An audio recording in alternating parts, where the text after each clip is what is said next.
Welcome to our Spelling Netcast. Make sure you are prepared with a zip-top bag, scissors for cutting out the words, a pencil, a notebook to write your sorts in, and of course, well, you need some glue, possibly, and of course, your spelling words. All right, so let's get these spelling words cut out first. All right. Looks like we got 4 swords tonight. Don't forget, keep that top piece on.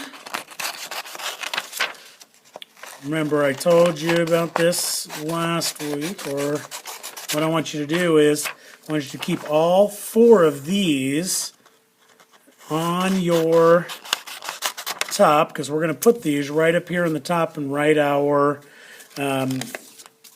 exemplars across the top. That way we know that we've got enough room all the way across to write the words in. All right? And so what I usually do when I'm cutting these words is I'll cut them out, all the outsides, got them like that, and then I'll cut straight up one side here and one side here, and then I'll take all these words and I will zip them off like that. So I'm doing 3 at a time. If you practice this, then you can get pretty good at it, and then you could probably beat me without pausing.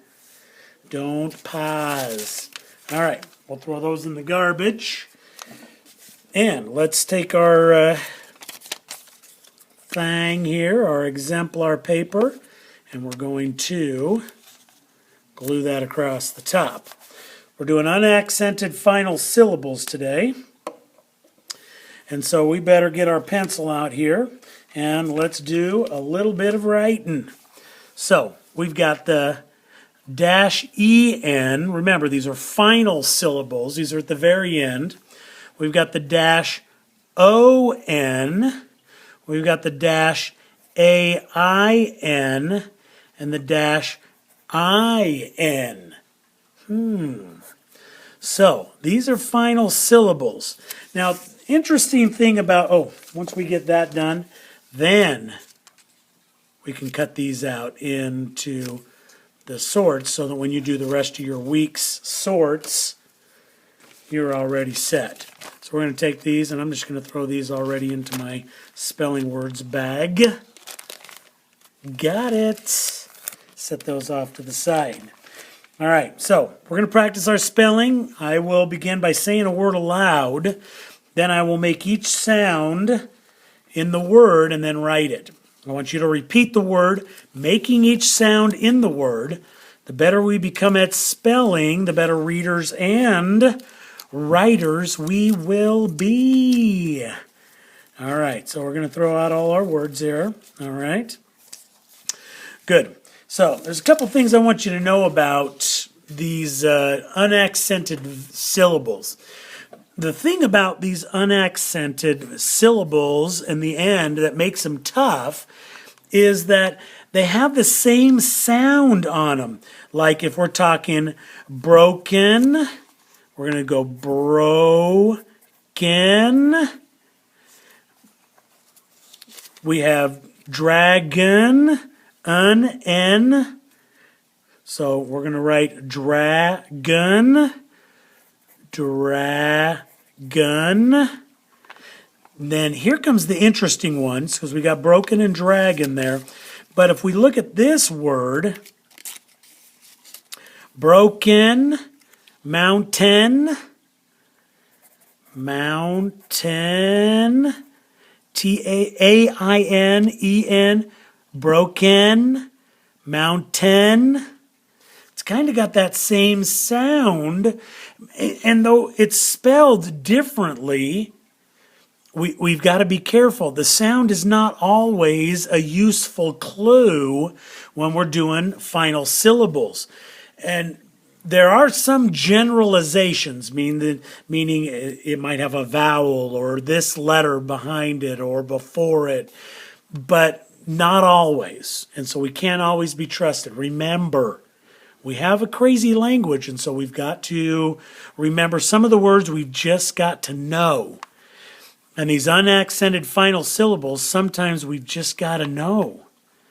So you've got to memorize some of these words that go along with a particular word. All right? And the best way to do it is just sort and sort and sort and sort and sort. Just sort these into these so you can recognize the words and how they're spelled. All right? So we're going to go cousin next. Broken, cousin. See, it's got that same sound, but there's not really a pattern that goes with it. And so it's one of those crazy things in our language that we have to do cousin, not like in broken, broken. Cousin. So we can say it clearly, but we don't always say our words clearly. It's because, hey, cousin, it's broken. We could say broken, cousin, but we don't always do that when we're writing and speaking. So we've got to be careful. So as we're sorting this week, I want you to do your sorts this way. I want you to take all your words and I want you to put them in one group, okay? I want you to put them in one pile, but I want them nice and neat, okay? Then turn them upside down, and I want you to mix them up every time. Pull a word, bargain. Say the word, spell it, B-A-R-G-A-I-N, write it, B-A-R-G-A-I-N. Ooh, I didn't write that. Make sure you get those letters in there. Don't just throw them down. I want you to write, stolen, S-T-O-L-E-N, stolen. So we could say it exactly the way it is, but we would have to do that all the time. Napkin. Got to write it right. Napkin. Make sure you write your N's, not as a capital, but as a regular N. All right, what do we got here?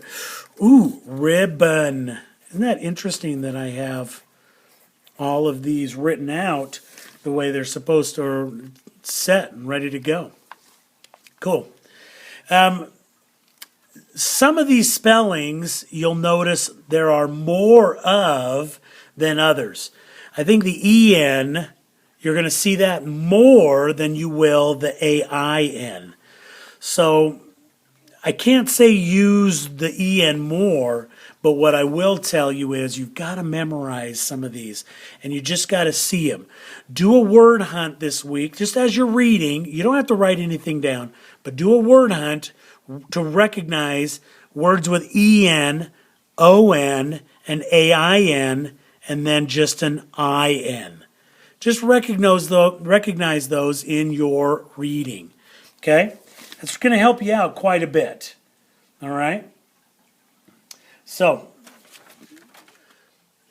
what I need you to do is say the word, spell the word, write the word. Remember, upside down, pull it, read it, write it. Finish this sort out. And turn it in when you got to get it done in. Learn these words, though, okay? The patterns. Okay, have a good night.